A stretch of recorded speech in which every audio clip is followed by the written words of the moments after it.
I'd done some research, and today's Australian weather range from 7 degrees in Canberra to 34 in Darwin. So quite a big range of weather. In New Zealand, the weather ranges at the moment in between 9 and 15 from South to North Island, with some sprinkles and showers. And then in Boise, Idaho, Scentsy Commons, it's 17 right now. Yeah. Right now, going back into the news tab. So, firstly, well done everyone on September. Now, going into October, we have a holiday collection available.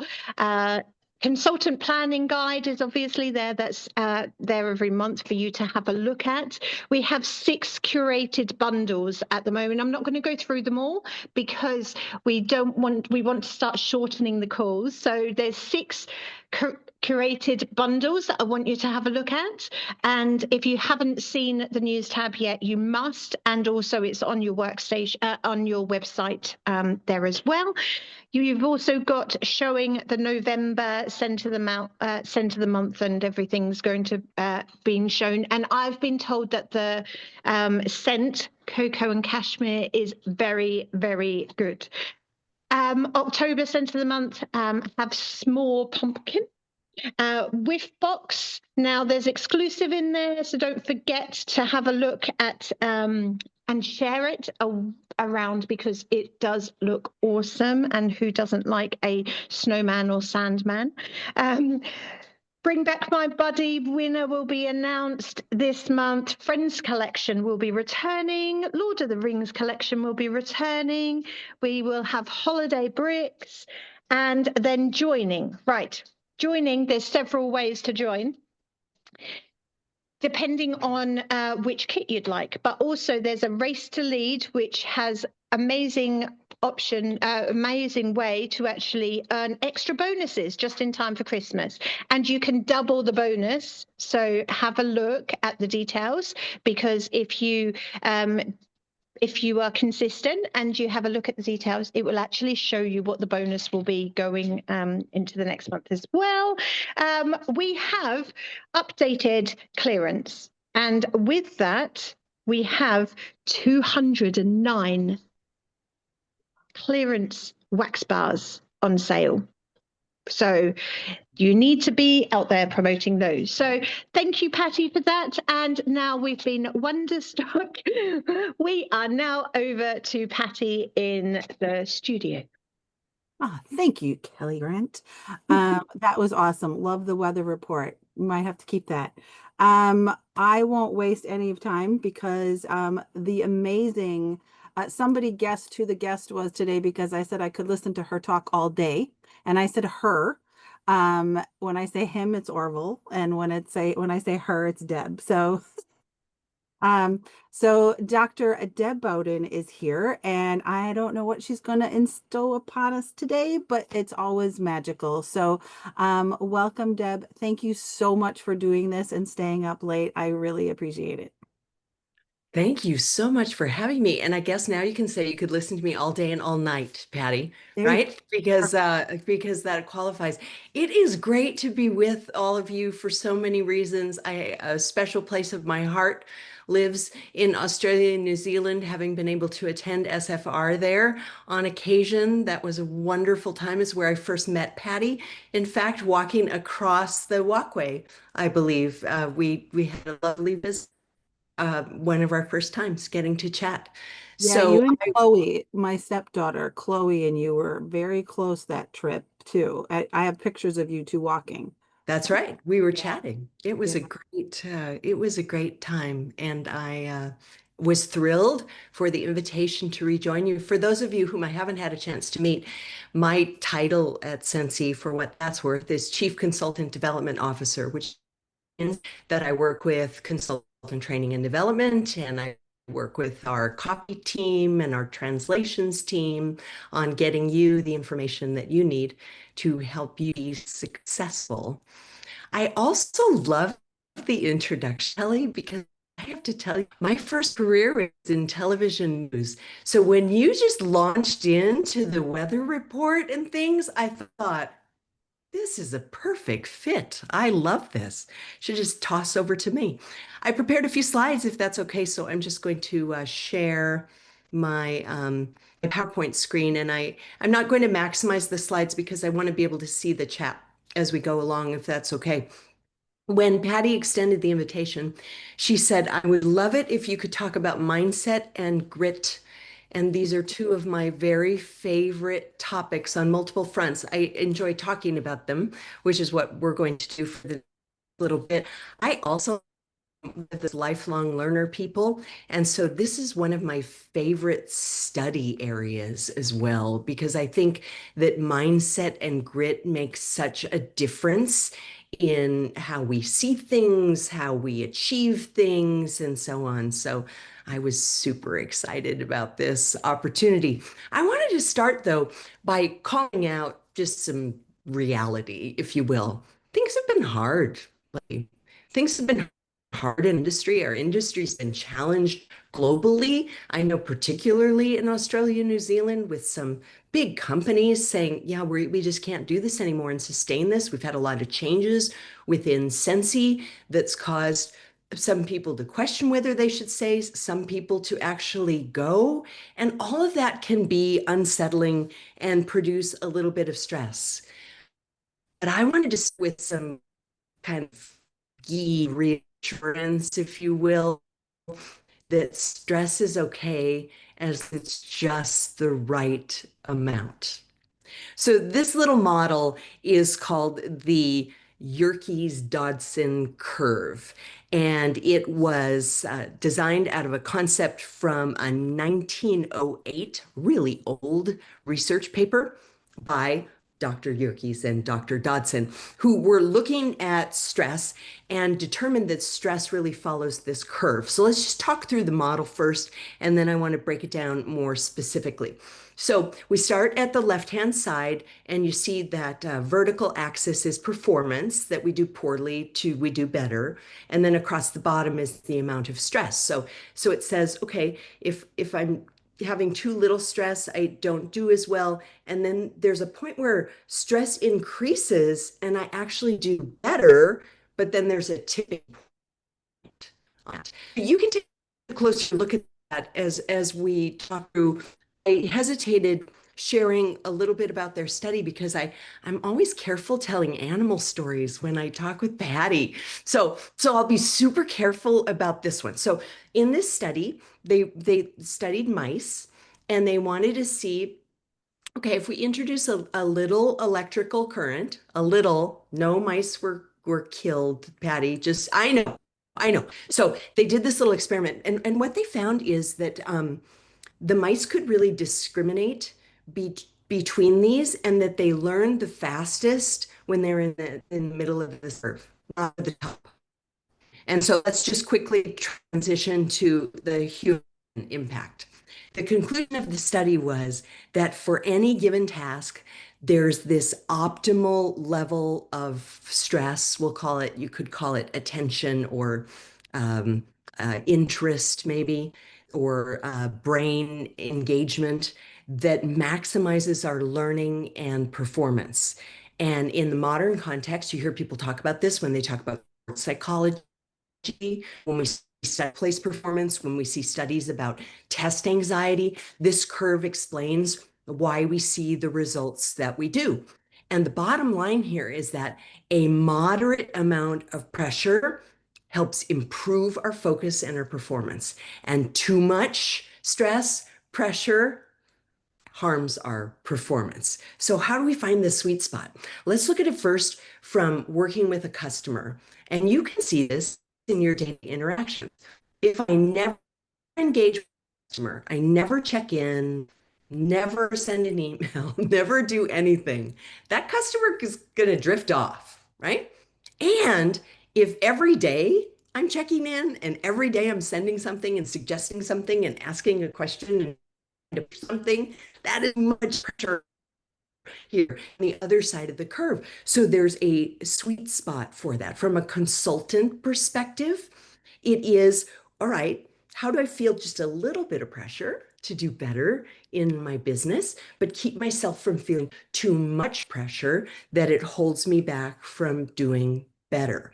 I would be curious as to where you would put yourself on this curve right now. I won't make you self-identify, but I want you to think a little bit about that. And I would say, in all honesty, your answer would more accurately be, well, Deb, what time of day is it? Or what day of the week is it? Or what day of the month is it? We just finished the month. So I can be all over here. The key is to try to hover there in the middle. The middle. The sweet spot is where mindset and grit help us to thrive. And so the key, what I want is the undercurrent as we talk, is how we can normalize stress, because this is a good takeaway. Stress isn't the enemy. Unmanaged stress is the enemy. All right. Stress isn't the enemy, but unmanaged stress is the enemy. So this takes us to a look at mindset. Heidi and Orville were really big on mindset in 17. They talked a lot about it for those who were with me then in 2017. I joined the company at the end of 2017 on the heels of all of those conversations. So let's back up to Carol Dweck. Carol Dweck is the author of really the biggest mindset books, readings, the most popular studies around this. In the 1970s, she was a grad student. She was a junior university, and her whole focus was looking at how children responded to failure and challenge. And she noticed as she was working with children that they really fell into two camps. There were some who, when they had a failure or challenge, became discouraged and never tried again. And then there were others who, when they had a failure or a challenge, would try again. And so she tried to dig a little bit deeper to figure out, well, what's the cause of that? And she determined that it was really how they explained their success or their failure that influenced their persistence. Worded another way, children who attributed their failure to a lack of ability were less likely to re-engage than those who said, oh, it's something I haven't mastered yet, something I haven't figured out yet, something I'm still working on. So her mindset research tells us that people with a growth mindset, this yet mindset, haven't done it yet, haven't mastered it yet, who believe that you can develop skills over time, will persist longer, will hang in there longer. They'll use better strategies. They're better at problem solving. And that those who have a fixed mindset, yeah, it's just, I can never do this. Those kind of people, they probably won't employ any strategy at all. And they'll fall off really, really quickly. I liked a little analogy. I was looking like, how can I localize this? So I came up with this example. Forgive me if it's poor. I'm doing my best. Yes, Patty, go ahead.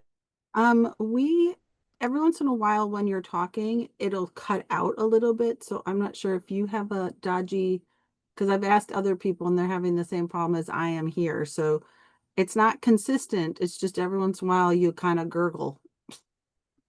Okay, So I'm not sure if it's your internet or probably. I am in a rental house while we're having some remodeling done at my house, and it's the free included internet with the rental house. All right. Use the force, Deb. So, you know what I can do, Pat, is I'll just continue. And Okay. if horrible and we miss huge pockets, I'll also record a standalone version tomorrow and send it to you tribute. How's that? That's amazing. Thank you. Okay. I'll also look better then. It'll just be better around. Okay. Here's my poor example. Gold Coast, surfers. I've been to the Gold Coast. That's where we always had our SFR, the ones I've attended. So let's say the waves are really big, the waves are really unpredictable. Fixed mindset surfer says, Yeah, we're really rough. I can't do that. Not doing it. And a growth mindset surf look at that and say, oh, okay, these are harder. This is challenging. Let me try to figure out how I could do this. I need to do this a little bit differently. So for us, what would be the waves? I think the waves are objections, the waves are challenges, the waves are a series of changes, and growth mindset just means seeing all those things as a chance to build a new skill. Now, with my gurgly internet, we're going to take a chance and I'm going to show you a little video. And this video is making up for my mice story because I had to put something in there that would make Patty happy. So I found this little video and I think it is a glorious example of what fixed mindset looks like alongside growth mindset. All right, fingers crossed. It doesn't depend a lot on audio. And you found even all here comes the man. Oh, please don't bother to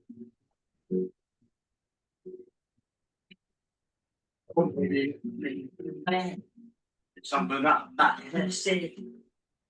Move down around. Oh, the future looks bright instead. Don't be cruel. Give a heart that's true. I don't want yes, you know.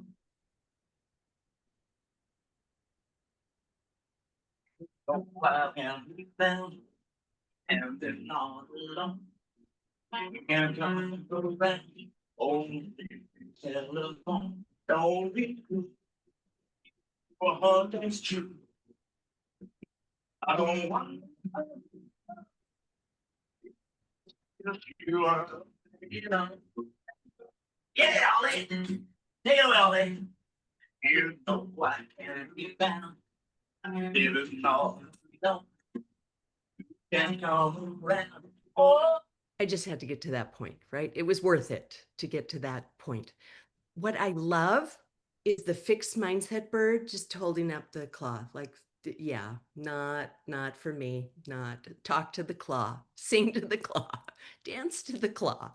But but honestly, I mean, we can all embrace this growth mindset. Sometimes we just need to roll with it. Sometimes we'll look a little silly, maybe in that moment, but we can all do it and make the most of it. So let's tide now this undercurrent that we've been talking about stress and growth mindset and fixed mindset, and come around to grit.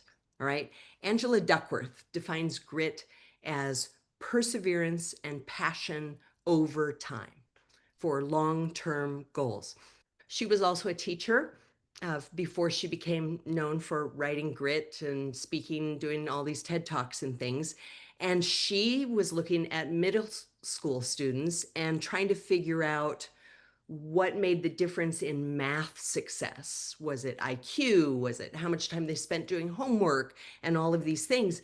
And she found that it was persistence, that it was grit that made the difference. And then when she went on to study this in her formal studies, they found this again and again. They went to West Point Military Academy, where the hypothesis was that these new recruits who came in, with 6-pack or 8-pack or 10-pack abs and just this wonderful fitness regimen would be the most successful. And that wasn't a guarantee. It was people with the most fit and persistence. They looked at winners of the National Spelling Bee in the United States, and it was people who spent the most hours practicing so they could get better. They looked at high school groups and college groups, and it was all about grit. And then they looked at marathon runners and salespeople and corporate employees. And again and again and again, it came around to high grit meant higher long-term goal attainment and higher retention, where that mattered in organizations, that people would stick around. So this central finding that effort and passion over time outperform raw talent in explaining achievement, I think bodes well for us, because we say, okay, learn anything, and if I stick with it long enough, I can get better and better at this. So we're going to build now on this mindset and grit foundation, and I'm going to introduce some habits and skills, some resets that you can test, put to the test. And I know, having tested them, that they work. First, a little brain science, because those who know me well know I'm a giant nerd. Okay, so the brain has many, many parts. Two of the parts that I want to focus on are the prefrontal cortex and the amygdala. So the prefrontal cortex sits up here. It is the brain that is the part of the brain that is critical for higher order thinking and for decision making, for problem solving. That's going to sit right up here. In the middle of our, however you want to make the brain, your hand, in the middle of the brain, there, right kind of above the spinal cord, is what's called the amygdala. Some people call it the fight or flight part of the brain. Some people call it the lizard brain. I've heard it referred to as that. This is the part of the brain that detects threats and then sends out the alarm that triggers all the body's stress responses. So more rapid breathing, rapid heart rate, increase in blood pressure, increase in cortisol levels. All of that is because the amygdala says, danger, danger, danger. So couldn't the trick be just faking out the amygdala? Yes, that is it. And so I want to talk to you about a skill called reframing, which in technical terms, it's an emotional regulation strategy, but it's just this sort of looking at things differently, defining them differently, so that we allow the prefrontal cortex to define what happens versus amygdala. Some specific examples, okay? So this is reset number one, skill number one, reframing. So reframing says this: if somebody objects, they're not talking about me. It's not that they hate Scentsy, just a data point, just a data point, okay? If someone says something is too expensive, well, that's just their feedback based on perceived value at the time. Perception varies amongst all people. It's not a de facto statement on something being too expensive to everyone. And not now, I know we talk about this one a lot, is just a future opportunity to ask, when the answer will be, yeah, now's good. It wasn't good before, but now is better. I've talked with so many consultants who are just on the verge of or already in this mode of frustration that they say, man, I just can't hear it's too expensive again. I can't hear no again. I can't hear not now again. Yet, when I've talked with some of them in a coaching setting to say, let's work on hearing those things differently. Okay. Let's work on hearing objections as just, okay, noted, or too expensive as noted, or not now as, yep, I'm going to follow up in 3-6 months. See if that turns that around. And in fact, it does. What happens is, if I can persist in this, right? We have to practice, practice, practice. I promise you, you're going to end up having conversations with some of these people again, and they'll be customers, and there'll be people who refer others.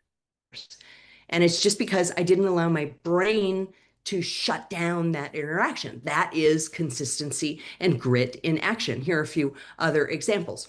So if I hear something on price, I could just say, oh man, this is terrible, right? Amygdala response. Or I could say, ooh, this is an opportunity to talk about value. or outcomes, right? What will this solution do? We talked about fragrance solutions today in our executive meeting. Or what about bundling? Or what if you hosted this? And what could you get for free or half price? Those types of things to emphasize. Or we've had some shipping delays. We have them on occasion. Could I lean into instead, and don't let the amygdala take over, to say, you know what, I know that occasionally we have those, and that's unfortunate. You see that with everybody, right? Amazon and everyone. Yet I am so happy to report that for the 8 years, now I'm speaking as Deb Bowden, for the 8 years that I've been with Scentsy, man, 98, 99% of the time, we've been within that promised delivery window. And I love that reliability long term. It's great to do business with a company that has that kind of track record. Or recently, the catalog, right? We couldn't deal with prices. You all pivoted nicely, some resistant, but nicely. And so, do I focus then on is an opportunity to talk about simplicity, equaling clarity for people, that we can just narrow things down? I have a couple of children that I offer them, the longer it takes them to make a decision. I don't know if you know anything like that. And so to me, there's benefit in providing a more narrow catalog. If I look at this in a kind of a day in the life, it works like this for me. I might be driving to work, and my beverage of choice in the morning is a Diet Mountain Dew, a pale yellow color. I know, it's just my thing. I indulge. And then let's suppose I have to slam on the brakes and I spilled that all over my shirt. I can just say, well, there goes today. It's just the whole day's ruined. Or I can say, well, that's kind of ridiculous. How can I correct this and then move on? Right? That's what we're talking about. Just moving on, reframing. Reset number 2 is breathing. It's a simple technique. I thought, well, we could practice this. And then I thought, oh, Deb, it's 1:29 a.m. your time. Don't practice deep breathing. So I'm going to practice. I'm just going to pass this along. Here's the way it works. You want to do this 4 times in a minute. You inhale for 4 and you exhale for 6. And you do that 4 times within a minute. Now, here's what this does magically within your body as a reset. First, because your heart and your breathing work together, when we inhale, our heart rate increases a little bit, but when we exhale, our heart rate decreases. And that action within your body tells your body that everything is more balanced. It's really a wonderful, magical, natural, physiological thing. The second is that this kind of breathing calms the vagus nerve, and the is critical to having the body relax. The third is it helps lead to a steady blood pressure. And the fourth is it soothes the brain. Because when we are breathing like this, the amygdala says, well, everything must be fine. Everything must be fine. So I'd encourage you to use this to plug it in. If you watch any documentaries or things about people in high stress jobs, I used to work in newsrooms that felt really high stress. They purposely slow down when things get stressful, and breathing helps you do that. Okay, so those are reset habits. Here's grit habit number 1, daily discipline. I've jotted down small steps and then if-then planning. If you want to run a marathon, you don't, once a month do a giant run and then the third month run. You're just running every day, not a runner. But I think this is true. You run every day to build up to that big run. If I want to develop a bigger habit, I want to take small steps toward it. We talk a lot at boot camp about rewarding progress, not the big end achievement. And this focuses on that. If then goes hand in hand. Quick if then example. When I was 16, I worked at McDonald's. Anybody else work at McDonald's? Okay. I worked at a McDonald's, and McDonald's is known for an if then statement. And it was, if you have time to lean, then you have time to clean. And you heard that so many times as an employee, as a teenager, that anytime you found yourself leaning, you were reaching for something to clean. Find those in your business, right? If I'm waiting for a call back, then I will do 2 follow-ups. If I'm watching my favorite program, I will package orders for delivery. I will make samples. I will do happy mails, something like that. And if we're making this small progress and then creating if-thens, you will find things culminating into bigger results over time. Grit habit number 2, talked about this a little with reframing, but it's learning from no and being optimistic about it. Interesting study done by a guy who looked at insurance salespeople and found that those who sold 37% more in a year heard no as a temporary answer and specific to that day's conversation, not a generalized no. So good things to take away from that. No might just mean talk to me again in 3 months. Last one I talked about, I think a few years ago when I came to SFR, which is wins, celebrating wins and gratitude. There was a great study in 2003 on gratitude that found that people who wrote in a gratitude journal once a week for 10 weeks or every day for 2 weeks had more gratitude, positive moods, optimism about the future, and here's one I love, and they slept better. Go figure. So I want you to test at the end of the day or once a week for 10 weeks, write down 3 great things that happened and then 1 thing for which you're grateful. And that will help build your resilience and your motivation. So here's the 7-day sprint. You can make it a 2-week sprint. You can make it a 10-week sprint. Every day, you need to do at least one of those resets, maybe before you're going to do something difficult or in the midst of something difficult. Find one if-then habit that you can employ, and then every day, jot down some wins and something for which you're grateful. I love Brene Brown. Brene Brown talks about vulnerability. Vulnerability has connections to grit and resilience and mindset and the things we've talked about.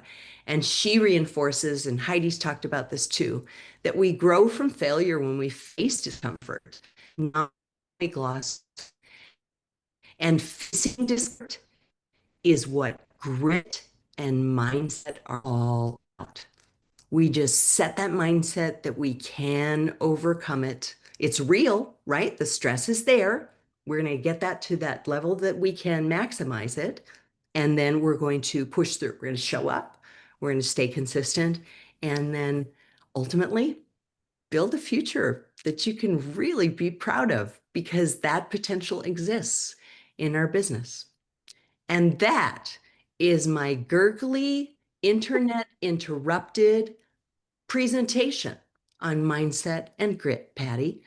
Do you all have any questions? Don't be shy. Unmute yourself. Come on. You get Deb Bowden to yourself. I'm reading the chat. I'm catching up. Okay. Sorry, I only just got here. That's all right. I've literally just finished work. I hope it was a good day. Very busy. Good. Very, very busy. She's a popo. That's okay. These are good takeaways, everybody. These are great, what you're tapping into there. Awesome. Awesome, awesome.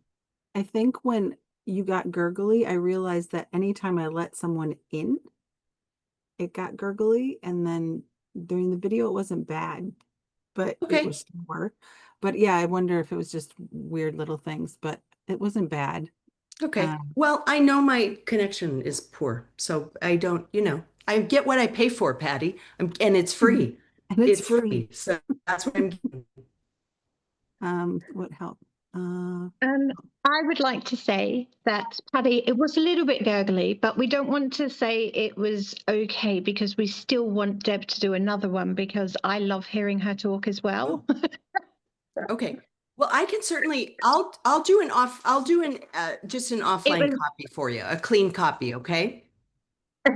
It was awesome. It was absolutely awesome. And I love the fact that you give analogies. My heart Loves analogies. Yeah. Yeah. So good. Thank you. Good, good. I saved my if the All Blacks didn't have any nerves before they went out, they would likely fail. And so I was going to do that, and then I thought, oh, a bridge too far, Deb. Hell, thank you. One of the things I was like, I said, imagine if you were a boxer, a heavyweight boxer, and you were going in for the fight of your life, and you went in going, yeah, I might win, I might not win. And like people get all up in them because they're cocky and they seem arrogant but they have to get in that mindset of they're going to win when they get in the ring, or they're going to get their ass kicked, like for sure. So Yeah. that's kind of how I watch MMA. It's like the only sports I watch. But I'm like, you really have to psych yourself up to walk in someplace where you know someone's coming to beat your face in.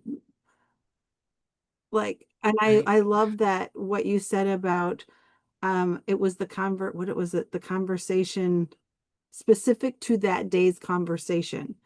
Mhm. It didn't carry over till next week if you talk to her and she's just like, you know what, never mind. I do want to party. Yeah. I'll ask a great question, which is, how do you convince someone with a fixed mindset to change to a growth mindset? Great question. Yeah. Does anyone have that magical answer? I don't think until they see it, they can. I don't know. Many Yeah. successes? I will say that in my observation, there are few people that are fixed across the board. So I'm looking for things where they do have a mindset. They might not lead as that, right? But it's something where they've invested in getting a little bit better at it over time. And yes, they could come back and say, well, yeah, it's just because I was born with natural ability. There's no denying then that I mean, I have kids who have musical ability, but then they invested in taking lessons and getting better and better and better. And that's the growth mindset application. So I think I'm always looking for just the door into that conversation. And I'm not going to try to convince them, but I'm going to sort of like parenting, point out all the things that I want to emphasize. Like, I just love how I have seen you make such progress in that area over time. I just tell me what your secret is. How are you working on that? What are you doing?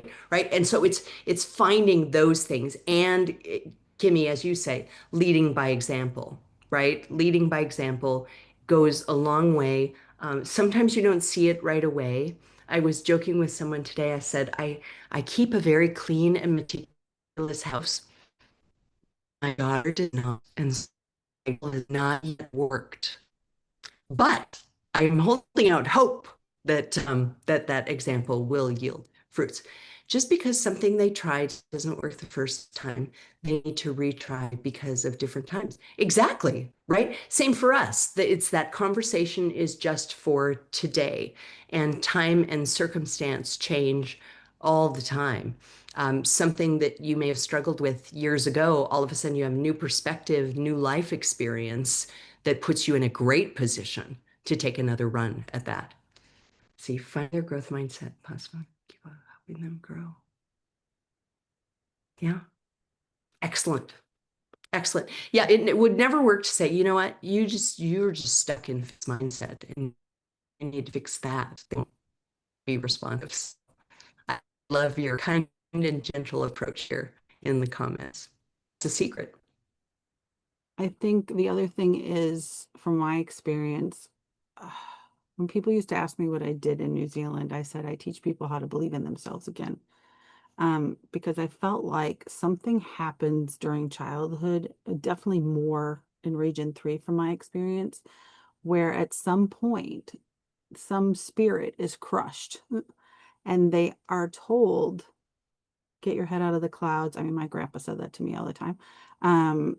Get your head out of the clouds. You can't do that. Don't talk so stupid. Things like that were told to me growing up. And I found that that is where I had to build from and try to give them that acknowledgement and that the shout outs and that little taste of, yes, you can do this. Yes, you are more, you are enough. You are, all the things from the movie The Help. You are kind. You are, enough. And so I think that helps remove that brainwashing of not being good enough too. And that's kind of sometimes I think where that fixed mindset comes in. Yes or no? I love that, Patty. I mean, you've heard me at the most recent SFR, right? My parents both lost their fathers when they were 16. And so I think my parents grew up with a very practical approach. Like you needed to make practical choices so that you would ensure stability in your life. And my dad did not like hearing as a teenager that I wanted to be an actress. And it was only marginally better that I wanted to then be a newscaster, right? So, yet I think it was born out of a desire to just, want me to do okay. But I hear so much of what you're saying. I would love your description.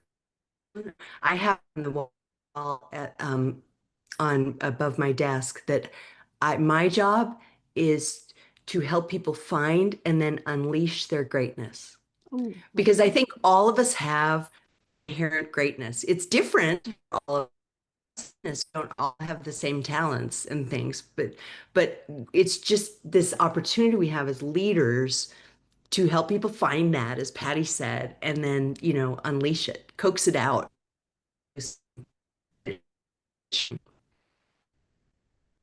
oh, you're frozen. Deb's frozen in her free internet. Are we? There she Sorry, is. sorry. You lost me totally on that? Okay. You went and stopped. Oh, that was great. At what point did I stop? Um, wrong place. Whenever. Yeah, I believe in helping people find and unleash their greatness. I think all of us have inherent greatness. It's all different.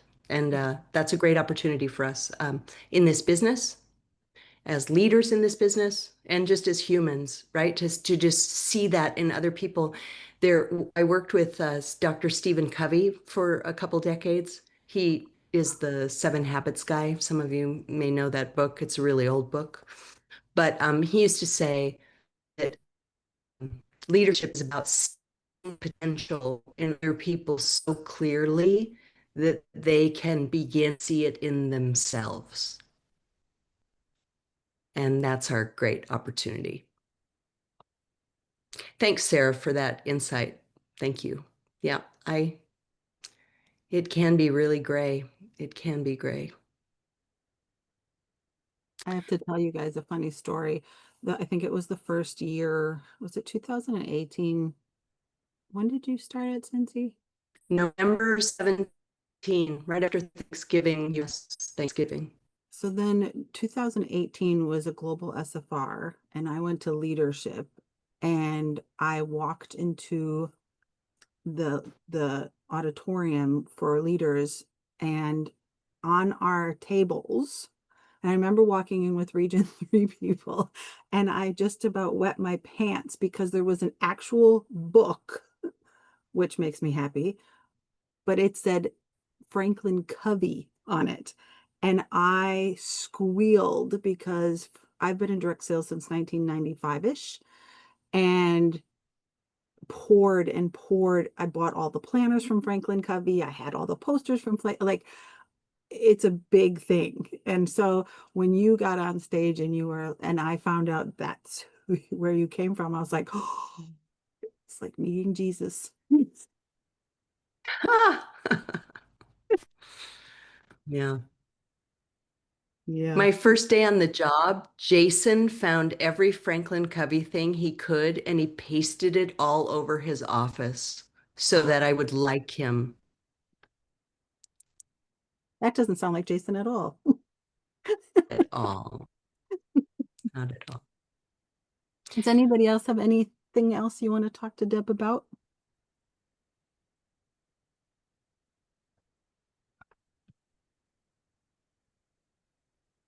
No? We get to let her go to sleep now? At the risk of gurgling again Yeah. in this, thank you all. It means a lot that you come to something like this, that you're engaged in learning, and that you're engaged in your business, because I know that it isn't always easy. And I know that we're engaged in something that can be tremendously worthwhile. So I so appreciate the opportunity to spend time with you and to learn with you and from you. I've learned a lot in the chat tonight, and thank you again for letting me join and for your patience with my poor internet.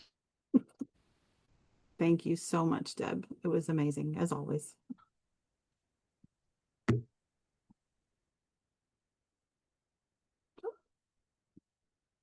She left. She's gone. All right. Does anybody else have anything before we leave that you need to get off your chest? Or are we all good? I didn't mean to make that sound like a soft close that you can't ask. I mean, are we okay? Do you need something? No? All right.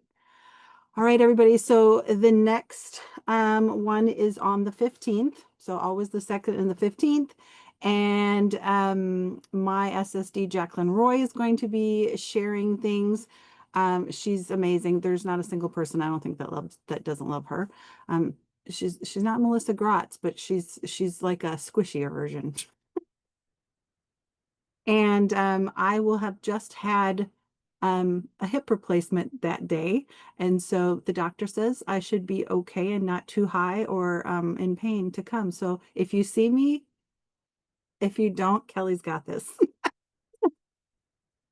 Because I'll be in the hospital, so I'll bring my tripod. But I think you should come regardless. I think it would be good to hear you. You know, it would be the closest we'll ever get to some kind of drunk Paddy, right? pretty much, I think so.